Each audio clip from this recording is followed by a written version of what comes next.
Hi, it's Adam Robles again, and I'm going to wrap up my review of the Urban Perspectives response to Dr. James White. And I hope you've enjoyed the video, not only my side of it, but also the Urban Perspective side of it. Um, it's very difficult to disagree so strongly with someone the way these two brothers do with Dr. James White, but still come across in a very reasonable, sort of winsome way. And so I applaud these two guys for doing that.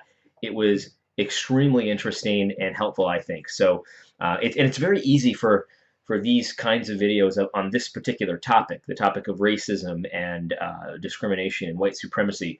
It's very easy for those to get very contentious and combative and accusatory, and I don't think that these two brothers did that. So I hope that you would consider, if you haven't already, watching their video in its entirety. It's about an hour long. But also, I hope you consider subscribing to their channel, because it is definitely a very helpful channel to have in the church in this culture today. So I wanted to finish up this review, jumping to the end. There's a section where Pastor James White has sort of a chance to sort of give his final thoughts on the topic. And he chooses to use this time to talk to Black people specifically, but he also says that, obviously this could have some application to other kinds of minorities as well. And so I wanted to hear it. When I first listened to it, I thought it was awful. I thought it was a call for unity, but was very much couched in language of disunity. But I listened to it a couple times since, and I think I misunderstood him the first time. So I actually like it. But I will try to, limit my responses so you can kind of hear him in his entirety, because he's obviously emotional about this. He's obviously very passionate about this, and I love it. So I'm going to play it, and again, I'll start and stop it the way I normally have done, but I'll try to do that a little bit less. Is in light of the myriad of topics that we covered today, just any final thoughts you want to share? It's interesting. Here's some final things that I think I want to take an opportunity to say this, and this may sound a little strange, but here I've been thinking here lately about where we are in the time period that we're in. And this is some of you, as you hear this, you may think that, man, this is just historical, I'm making a huge jump.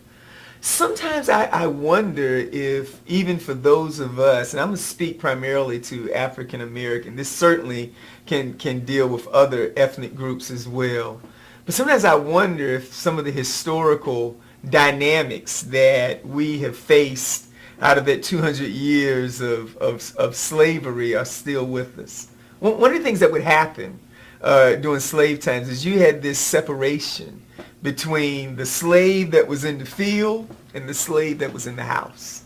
And you almost had the slave master intentionally creating a power construct so that there wouldn't be, once again, communication and connection, and as well, that separation even of family, separation even of the deconstruction of men and women being in healthy relationships.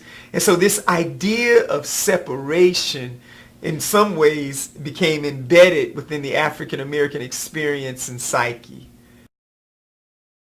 Yeah, so this is interesting because we don't want to deny the reality that historical issues, historical problems, and just even historical events do have an impact on the future. They have an impact on how things are today.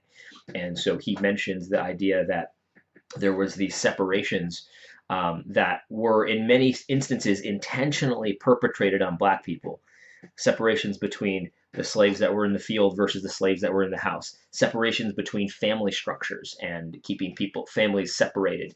And these were intentional things that slave owners did to sort of make the slave population weaker, right? To make them more easily controlled. I've read some horrible stories of abuses that were done to slave fathers in front of their children so that the children would look down on their own fathers. And it's horrible. It is absolutely horrible. If you don't know about these things, you should research them because it is awful. And they do have an impact on the way things stand today.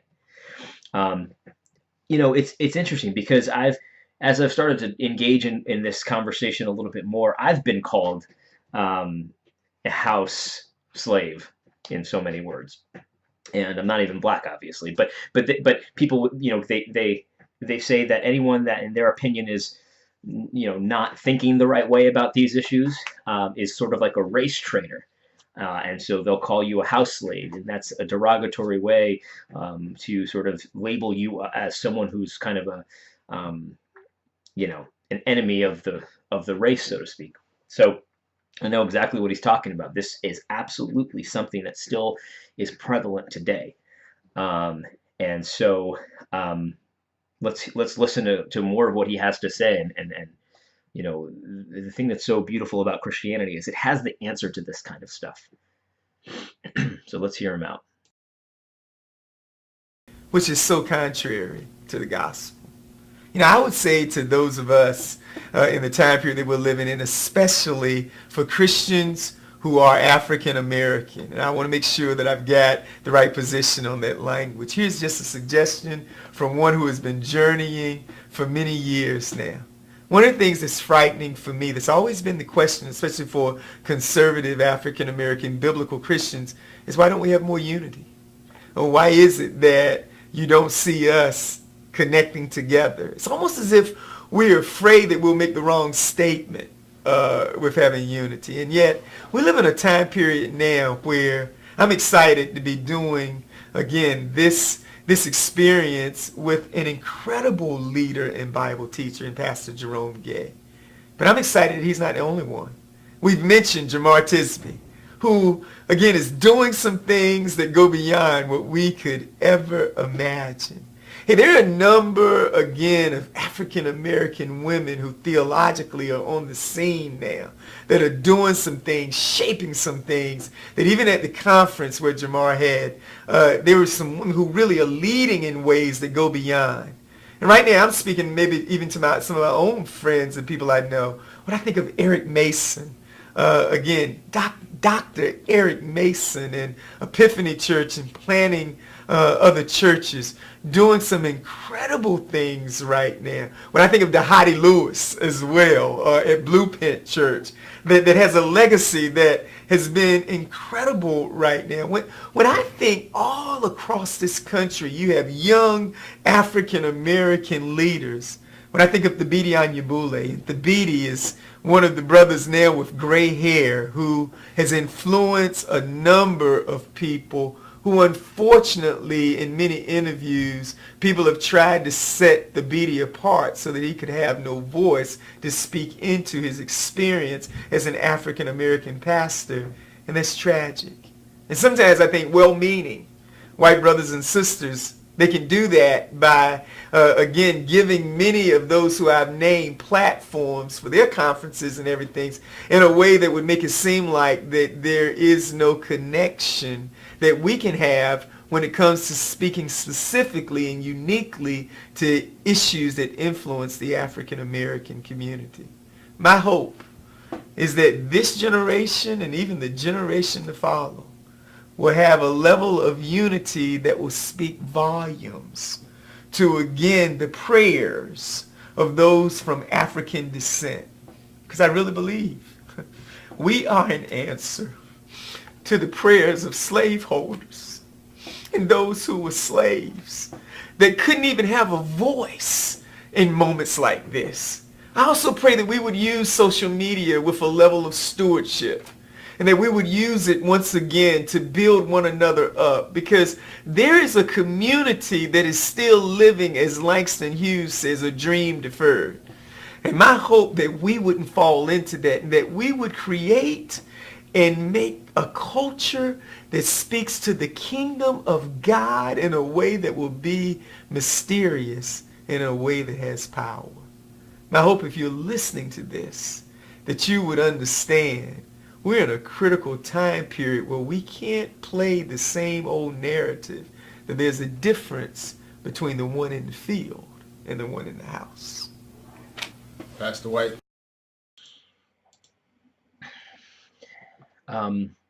You can definitely see he's passionate about this, no question about it. And it's a little hard to decipher some of what he said because I'm just unfamiliar with some of the issues. He mentioned some issue of, black brothers being given a platform, but it's been kind of a unhelpful platform. I'm not exactly sure what he means, so can't really comment on a lot of that. But this idea of there's a difference between the slaves that's in the house and the slave that's in the field.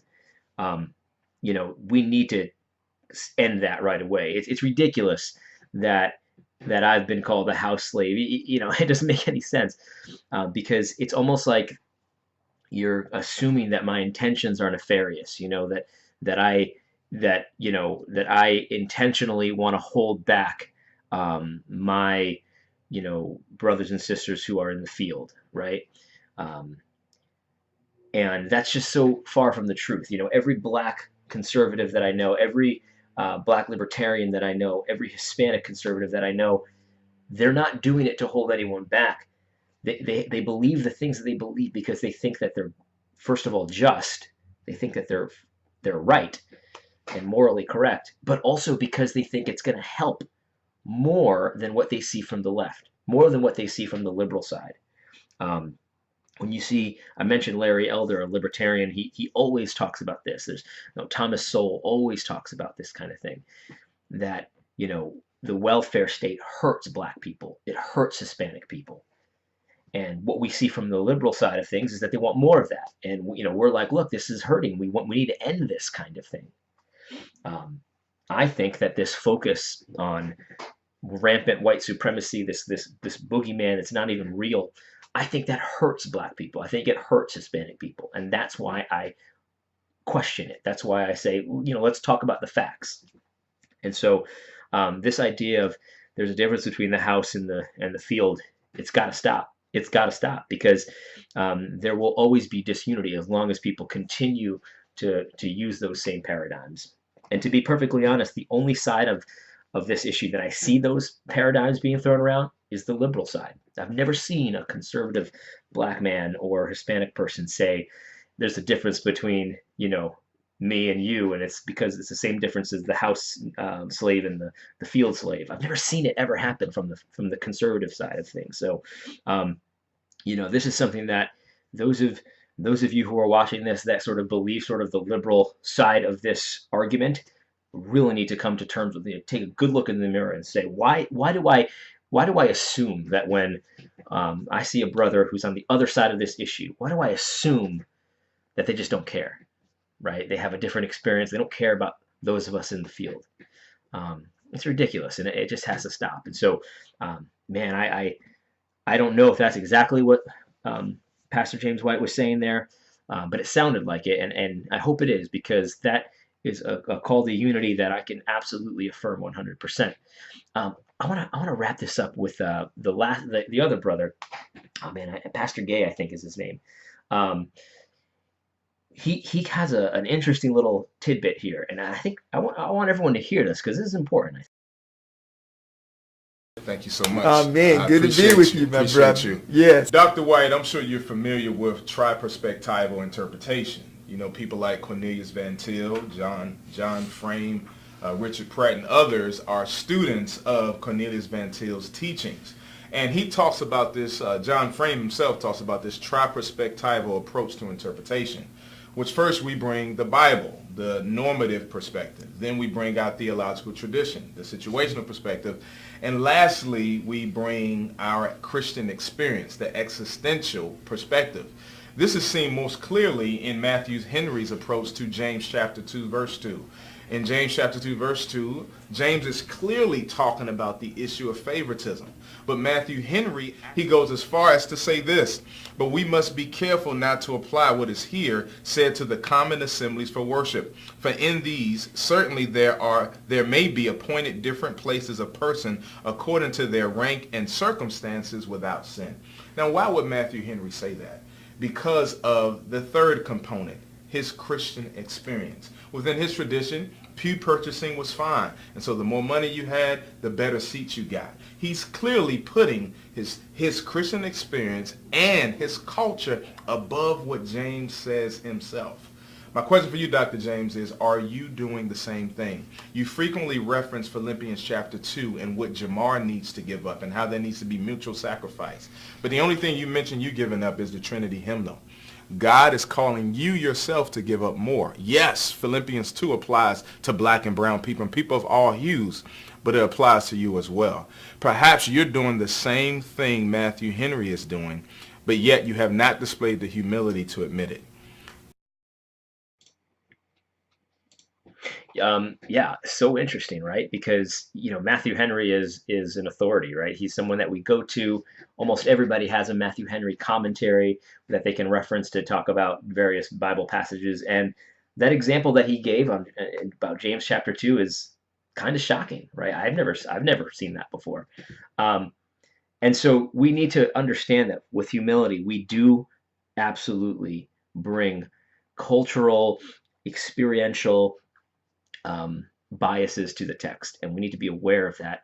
And so when somebody comes to us and has a different perspective and challenges us on one of these things, we need that humility, right? To think, I could be bringing something to this text that's not really there, because I haven't looked into the Matthew Henry thing, but man, that certainly seems to be the exact opposite of what James was teaching. So, um, so yeah, very interesting. And then he kind of presents Dr. James White with a challenge. Maybe he's doing that exact same thing. Maybe, maybe. I haven't seen any evidence that he is, and I think that it's interesting that he kind of presents that challenge, but he doesn't really give a specific example of where his interpretation would be culturally derived as opposed to exegetically derived. So, with that, I think that's the end of my review of this video, and I hope it was enjoyable. I plan to do more of these. Like I said, there's going to be a 9 Marks article that I'm going to review that unfortunately I don't think is as good, so there'll be a lot more disagreement. But to the brothers in this video from the urban perspective, thank you for doing it. I think it's a great example of how we can disagree on important topics and do it in a way that is Christ honoring, right? And so thank you for it. I'm looking forward to watching more of your stuff. And if you ever do watch this video, again, I just want to thank you.